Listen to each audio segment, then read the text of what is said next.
espiritualidade que edifica e não que confunde. Eu vou repetir esse tema: espiritualidade que edifica e não que confunda. Isso Paulo explica no capítulo 14 da sua carta aos Coríntios, primeira carta aos Coríntios, capítulo 14. No capítulo de número 12, ele fala sobre os dons espirituais. No capítulo 13, ele dá uma pausa para falar do caminho mais excelente, que é o amor. E no capítulo 14, ele volta a falar novamente agora de dons e de profecias e de línguas. Ele vem falar agora dos dons de profecias e de línguas. E é sobre isso que nós estaremos tratando. São composto o capítulo 14 de 40 versículos. Ele conclui lá no final a respeito da ordem no culto. Hoje nós vamos começar aqui pelo versículo de número 1. E eu queria pedir para você ficar comigo até o final. O assunto é importante. Vou falar da Bíblia, explicar a Bíblia. Você está no canal João Guimarães, é o canal da bênção, é o canal da Bíblia. E se você ainda não é inscrito, por favor, se inscreve aí e não esqueça de deixar aquele like e também faz os seus comentários aí, adiciona o sininho, nós temos mensagem aqui toda semana, de segunda a sexta-feira, estou aqui pregando a palavra de Deus. E a pregação é uma pregação inspirada pelo Espírito Santo. Nós pedimos a Deus que nos ilumine e que o Espírito Santo use a minha boca para transmitir a tua palavra a você que está do outro lado, me ouvindo, me assistindo. Você pode aí acompanhar comigo no seu tablet, no seu smartphone, se você tiver na sua TV. 1 Coríntios, capítulo 14, na versão NVI, e nós estaremos lendo o primeiro versículo. Diz assim o texto sagrado: sigam o caminho do amor. Porque ele terminou de falar sobre o amor. Foi o capítulo 13. Então ele diz: sigam o caminho do amor. No capítulo 13 ele ensinou o tempo todo a respeito do amor e dizendo que é um caminho ainda mais excelente. E ele explicou todas as características do amor, o que o amor tem, o que o amor não tem. Agora ele diz assim: sigam o caminho do amor e busque com dedicação os dons espirituais. Ele acabou de ensinar à igreja de Corinto que o amor está acima de tudo. E ele diz também no capítulo 13 que tudo é transitório, mas o amor permanece. No final ele diz: permanece a fé, a esperança e o amor. Ele diz: mas o amor é o maior. Ele usa a expressão: o maior deles, porém, é o amor. Agora ele diz assim: olha, busque com dedicação os dons espirituais. Eles, principalmente, o dom de profecia. Por que ele está dizendo busque primeiro, busque com dedicação os dons espirituais, seguindo o caminho do amor? Se você segue o caminho do amor, você pode buscar os dons espirituais quanto você quiser. Não tem problema. Paulo diz: eu sou a favor dos dons espirituais. Paulo diz: eu sou a favor dos dons espirituais. Você pode buscar os dons espirituais quanto você quiser. Todos os dons. Nada disso é proibido. Agora, faça isto pelo caminho do amor. Aí ele diz: principalmente o dom de profecia. Porque ele está sinalizando um dos dons e dizendo que este dom é bom, é principal, é importante? Ele vai explicar no versículo a seguir, versículo 2, 3, ele começa a explicar. Então vamos para o 2.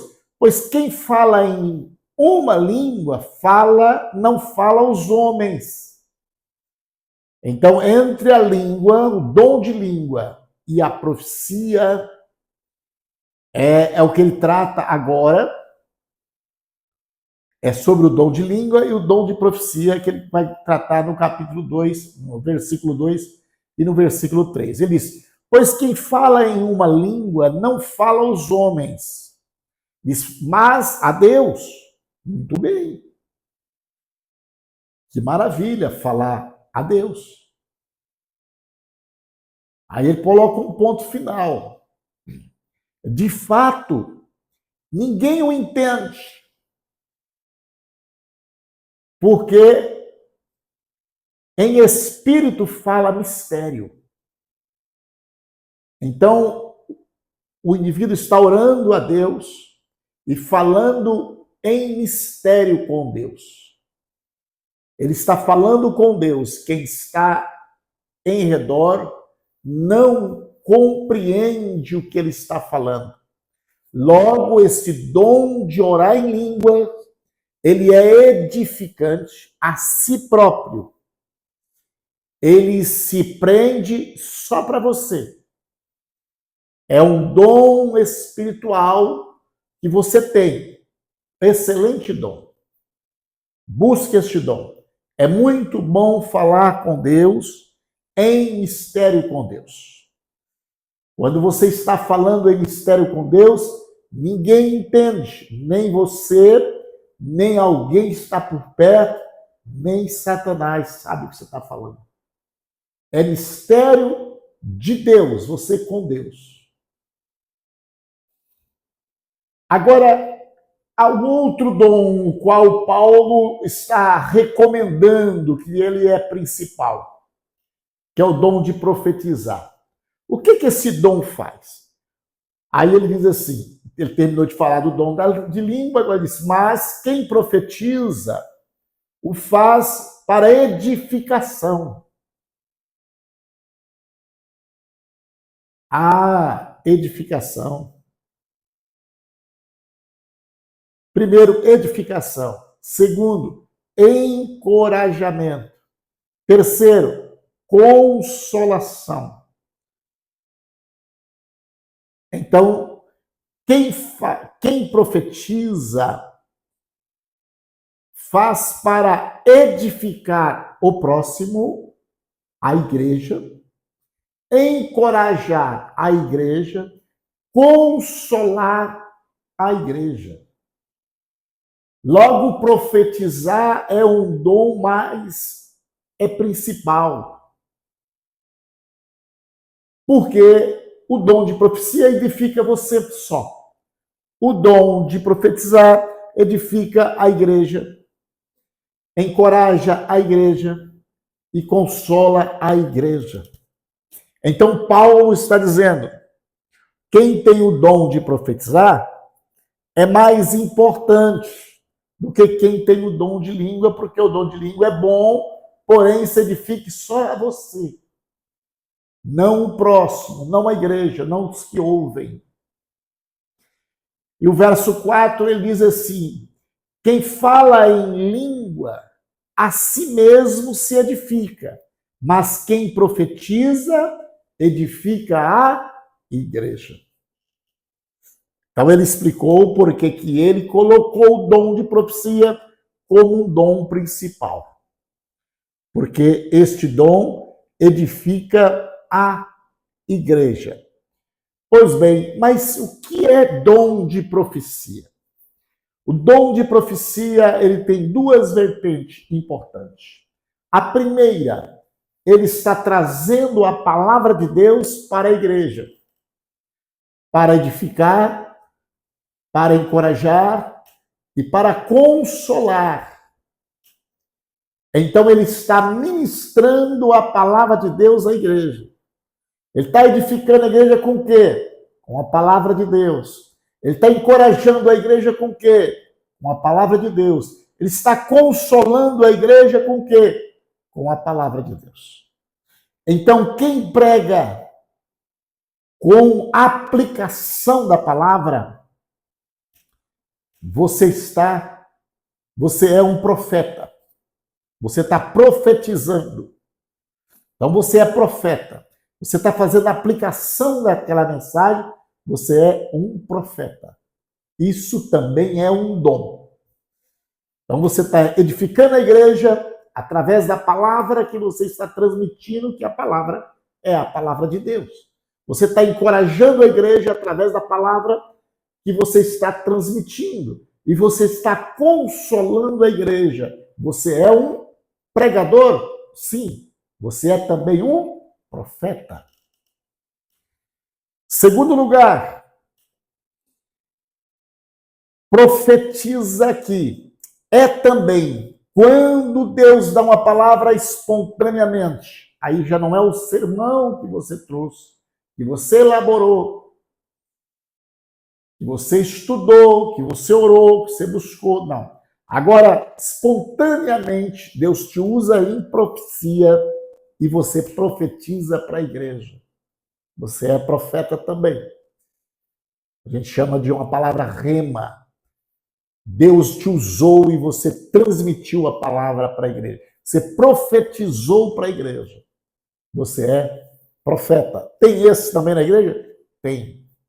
Ele prega a palavra que ele está ali citando como Deus vai pondo palavra e ele fala. Por quê?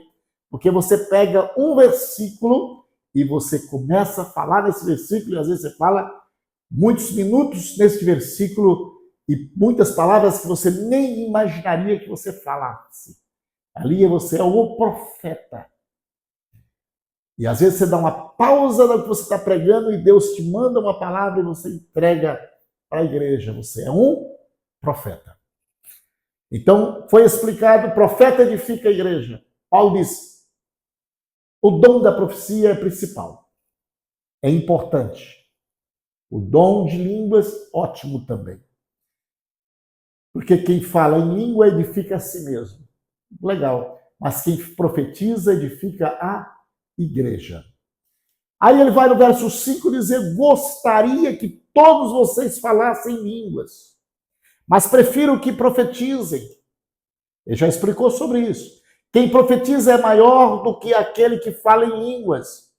Ele vai explicar. A não ser que as interprete. Aí você está falando mistério com Deus e tem alguém interpretando.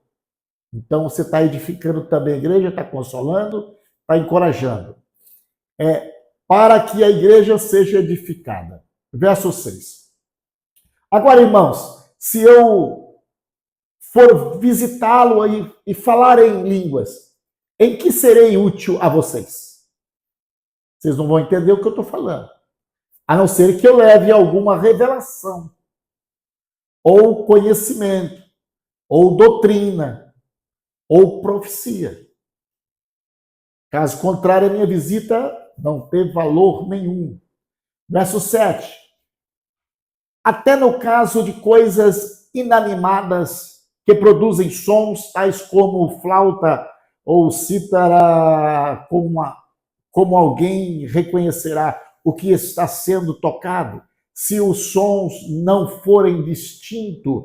Ele faz alusão dos instrumentos para mostrar o que ele está referindo aqui nesta escrita dele. Além disso, se a trombeta não emitir um som claro, quem se preparará para a batalha? A trombeta é usada para chamar os soldados para se prepararem. Assim acontece com vocês. Se não proferirem palavras compreensíveis como a língua, como alguém saberá o que está sendo dito? Vocês estarão simplesmente falando ao ar. Esta é a palavra das 7 da manhã para o teu coração. Muito obrigado pela tua presença aqui comigo. Deixa aí o seu like, faz o seu comentário e a gente segue isso no próximo vídeo.